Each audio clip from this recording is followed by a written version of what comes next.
اعوذ باللہ من الشیطان الرجیم بسم اللہ الرحمن الرحیم وقال اللہ، اور اللہ تعالیٰ نے فرمایا لا تتخذوا، نہ تم بناؤ الہین اثنین، دو معبود۔ دیکھیں اللہ تعالیٰ دو معبود بنانے سے بھی منع کر رہے ہیں، اور کہاں وہ اتنے زیادہ معبود انہوں نے بنائے ہوئے تھے۔ اللہ فرماتے ہیں نہ بناؤ، دو معبود بھی نہ بناؤ، انما بے شک ہوا الہ واحد، بے شک وہ ایک ہی معبود ہے۔ اللہ اپنے بارے میں کہہ رہے ہیں کہ بے شک وہ ایک ہی معبود ہے، یعنی میں ایک ہی خدا ہوں۔ فَإِيَّايَ فَارْهَبُونَ، بس مجھے سے فارہبون، تم ڈرو۔ وَلَهُ، اور اسی کے لیے ہے ما فی السماواتی، اسی کے لیے ہے جو کچھ آسمانوں میں ہے، والارض، اور جو کچھ زمین میں ہے، وَلَهُ الدِّينُ وَاسِبًا، اور اسی کے لیے دین سے مراد یہاں پہ اسی کے لیے بندگی واسبہ لازم ہے۔ سمجھ آ گئی بات کی کہ جو کچھ آسمانوں میں اور زمین میں جو کچھ بھی اللہ تعالیٰ نے پیدا کیا، اللہ فرماتے ہیں اسی رب کے لیے بندگی جو ہے اس انسانوں کو اللہ تبارک و تعالیٰ کے لیے دین جو ہے واسبہ لازم ہے۔ افغیر اللہ، تو کیا علاوہ اللہ کے تتقون، تم ڈرتے ہو؟ کیا اللہ کے علاوہ دوسروں سے ڈرتے ہو؟ وما بکم من نعمت، اور جو بھی تمہارے پاس نعمت ہے، فمن اللہ، وہ تو اللہ کی طرف سے ہے۔ ثم، پھر اذا مسکم الضر، پھر جب تمہیں پہنچتی ہے کوئی تکلیف، فالیہ تجأرون، تو تم اس رب کی طرف چیختے چلاتے ہو، اس رب کی طرف فریاد کرتے ہو۔ دیکھ اللہ فرماتے ہیں کہ اللہ تعالیٰ کتنا پیارے طریقے سے سمجھا رہے ہیں کہ ایک ہی خدا ہے۔ پھر اللہ تبارک و تعالیٰ فرماتے ہیں کہ دو معبود بھی نہ بناؤ، اور کہاں اتنے زیادہ معبود بنانا۔ اللہ فرماتے ہیں ایک ہی خدا ہے، میں اکیلا ہی خدا ہوں، مجھے سے ڈرو۔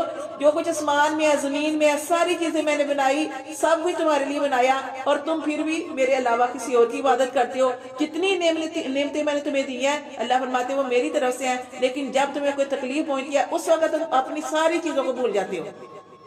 اس وقت جب کہیں سے بھی تمہارا کام مسئلہ حل نہیں ہوتا تو تم کہاں جاتے ہو؟ میری ہی طرف رجوع کرتے ہو۔ اللہ فرماتے ہیں فَإِلَيْهِ تَجْأَرُونَ، پھر میری ہی طرف تم فریاد کرتے ہو۔ ثُمَّ، پھر اِذَا كَشَفَ الضُّرَّ، اللہ فرماتے ہیں ہم کتنے غفور و رحیم ہیں، کتنے شفقت فرمانے والے ہیں، پھر ہم تمہاری تکلیف کو دور کر دیتے ہیں۔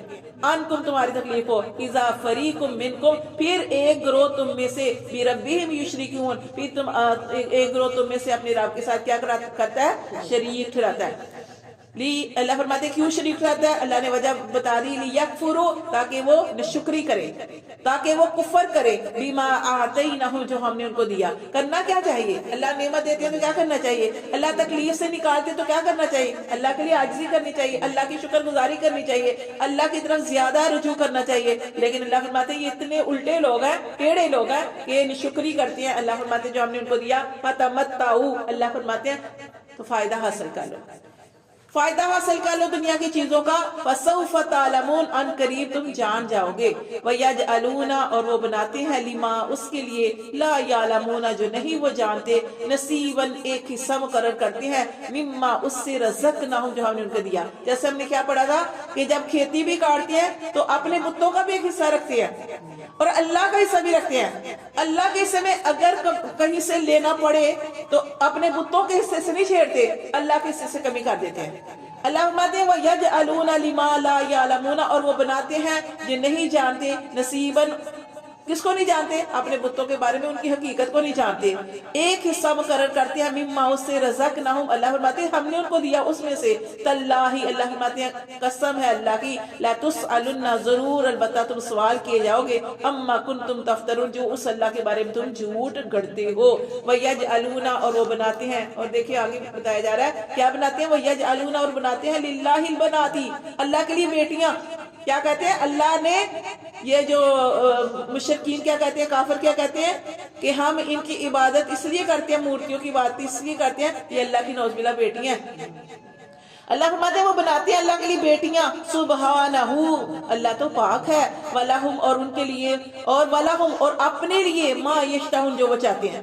یعنی اللہ کے لیے بیٹیاں بنا دیتے ہیں اور اپنے لیے جو وہ چاہتے ہیں۔ جو وہ چاہتے کیا چاہتے ہیں؟ دنیا کیا چاہتی ہے؟ بیٹے، اپنے لیے بیٹے چاہتے ہیں، اور اللہ کے لیے کہتے ہیں یہ اللہ کی بیٹیاں ہیں۔ وَإِذَا بُشِّرَ، اور اللہ تعالیٰ بیٹیوں کے بارے میں آگے فرما رہے ہیں، وَإِذَا بُشِّرَ، اور جب ان کو خوشخبری دی جاتی ہے، أَحَدُهُمْ، ان میں سے کسی ایک کو، بالانثیٰ، بیٹی کی، ظَلَّ، تو چھا جاتی ہے، وجہہ، اس کے چہرے پر، مسودًا، سیاہی، وَهُوَ كَظِيمٌ، اور وہ غم سے گھٹتا پھرتا ہے۔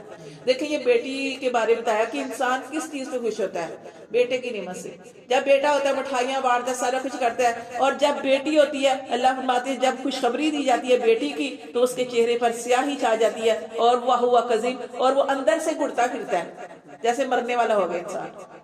اور یہ پہلے زمانے میں تو بہرحال بہت زیادہ بچیوں کے ساتھ برا سلوک کیا جاتا تھا۔ وہ تو نبی کریم صلی اللہ علیہ وسلم کو اللہ نے مبعوث کیا تو آپ صلی اللہ علیہ وسلم نے عورت کو حق دیا، بیوی کو، بیٹی کو، بہن کو، ماں کو آپ نے عزت کروائی، ورنہ اس سے پہلے کیا کرتے تھے؟ زندہ درگور، اللہ معاف کرے، کب کوئی مار دیتے پتا چلتا، اور بیٹی پیدا ہو جاتی تب ہم نے پڑھا نا کہ ایک واقعہ کہ اس میں ایک آدمی اپنی بیٹی کو زندہ قبر کے اندر اللہ معاف کرے بند کر رہا ہے۔ اللہ فرماتے جب ان کو بیٹی کی خوشخبری دی جاتی ہے ان کے چہرے پر سیاہی چھا جاتی ہے اور وہ ایسے ہو جاتے ہیں جیسے مر رہے ہیں، ان کا سانس جو ہے گھٹ رہا ہے۔ اللہ فرماتے یتوارا، اور وہ پھرتا ہے چھپتا، من القوم، قوم سے، اپنی قوم سے چھپتا پھرتا ہے، من سوء، برائی کی وجہ سے۔ کون سی برائی؟ بیٹی، اس برائی کی وجہ سے، ماں بشیرہ بھی، جس کی اس کو خوشخبری دی گئی، ایمسکوہ، اور وہ سوچتا ہے، اللہ فرماتے کیا اب اس کو رکھے گا علی ہون، ذلت کے ساتھ رکھے گا، ام یدسہ، اور وہ سوچتا ہے کہ کیا اب اس کو دبا دے گا پھر تراب مٹی میں۔ اللہ فرماتے ہیں بیٹی کی خوشخبری دی گئی، اب وہ چھپتا پھرتا ہے لوگوں سے کہ لوگ کیا کہیں کہ اس کے گھر بیٹی پیدا ہو گئی ہے۔ یہ لوگوں کا کیا ہے، لوگ تو بہت بھی اچھا کوئی کام کر لیں گے نا تو لوگ پھر بھی کوئی نہ کوئی نقص نکالیں گے۔ اللہ فرماتے وہ لوگوں سے چھپتا پھرتا ہے، جب اس کو خوشخبری دی جاتی ہے اب کیا اپنی بیٹی جو اس کے گھر میں پیدا ہوئی اس کو رکھے گا ذلت کے ساتھ یا اس کو مٹی میں دبا دے گا؟ اللہ، خبردار، سن رکھو، سا برا ہے ما یحکمون، جو وہ ایسا فیصلہ کرے گا۔ للہ سینہ، اور وہ لوگ لا یؤمنون جو ایمان نہیں رکھتے بالآخرات، آخرت کا، مثل السوء، ان کے لیے بری مثال ہے، وللہ المثل الاعلی، اور اللہ کے لیے مثال ہے الاعلی، بلند و برتر، وہو العزیز الحکیم، اور وہ اللہ غالب ہے اور حکمت والا ہے۔ صدق اللہ العظیم۔